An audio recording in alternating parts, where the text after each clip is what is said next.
Good morning and Jai Hind student. Welcome to Sunbeam School Sultanpur. Online classes will be starting NCERT class 11 chapter 9 Constitution as a living document.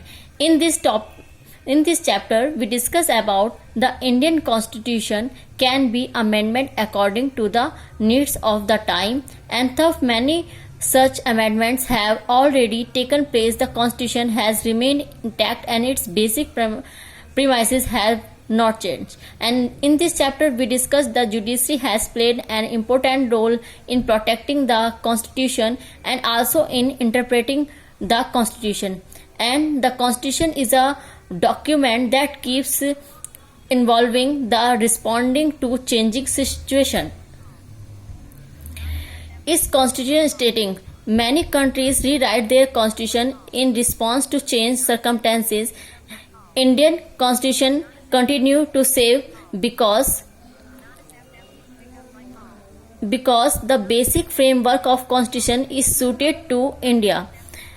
जो हमारा constitution है वो क्यों स्थिर है? Because बहुत सारी कंट्रीज ने अपने दोबारा से कॉन्स्टिट्यूशन को राइट करा एंड काफी सारी जैसे जैसे सर्कमस्टेंसेस सिचुएशन के अकॉर्डिंग अब बहुत कंट्री ऐसी रही जिन्होंने अपने कॉन्स्टिट्यूशन को कई बार चेंज करा है. Indian constitution to serve because the basic frame of constitution is suited to India.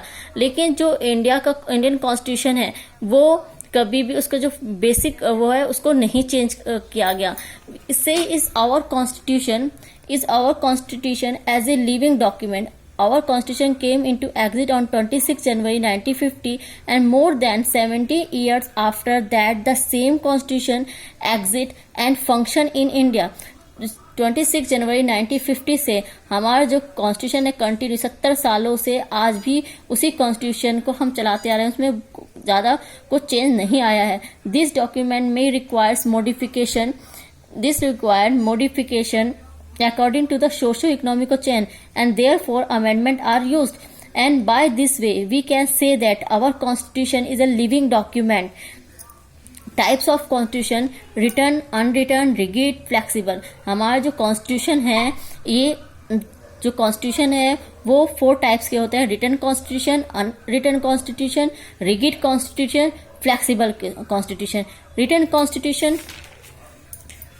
Written constitution, if their constitution of state are in a written form, it is called written constitution. जो constitution लिखे जाते हैं वो written constitution कहलाते हैं. Unwritten constitution, if the constitution of a state are in unwritten form, it is called unwritten. जिस country का constitution लिखा नहीं जाता है वो unwritten constitution कहलाता है. Rigid constitution, if the constitution of a state cannot be amendment easily, it is called rigid constitution. अगर किसी भी constitution को easily नहीं change करा जा सकता है तो वो कैसा है? rigid है, कठोर है. And flexible, जिसको easily change कर सकते हैं उसमें कभी भी जल्दी से amendment लाया जा सकता है वो flexible constitution कहलाता है. और Indian constitution कैसा है? वो written भी है and rigid and flexible both दोनों ही है. बस and methods to amendment the constitution को अमेंड करने के लिए 3 मेथड यूज होते हैं: simple majority of parliament, special majority of parliament, special majority and ratification by half of the state legislation. Simple majority of parliament. Simple majority system is the most easier way to amend the constitution.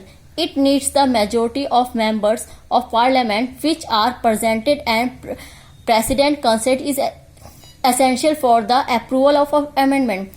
जिसमें केवल जो parliaments के member हैं उनकी ही केवल majority चाहिए होती है और प्रेसिडेंट के अप्रूवल के बाद वो चेंज कर दिया जाता है. Like this to form new state, किसी भी न्यू स्टेट को बनाने के लिए, to change the names and boundaries of a state and problem related to citizenship, it can make changes in the 1, 4, 5, 6 schedule of constitution. And special majority of parliament, it is a way amending to the constitution. Here 2/3 majority is needed to amend the constitution. The consent of both houses is essential to amend the bill. और जिसमें 2/3 majority चाहिए होती है parliaments के members की दोनों ही houses में, तभी उसमें चेंज करा जा सकता है. इसमें 3rd part fundamental rights and 4th part directive principles को में चेंज करने के लिए ऐसा किया जाता है. special majority and ratification by half of the state legislature. It is the most complicated amendment in the parliament. 2/3 majority from the parliament and consent of half of state legislature needed for this amendment. इसमें ये सबसे complicated amendment होता है. इसमें parliament की भी 2/3 majority चाहिए होती है और स्टेट लेजिस्लेचर के भी मेंबर्स की वोटिंग चाहिए होती है, तभी कोई चेंजेस कर सकते हैं.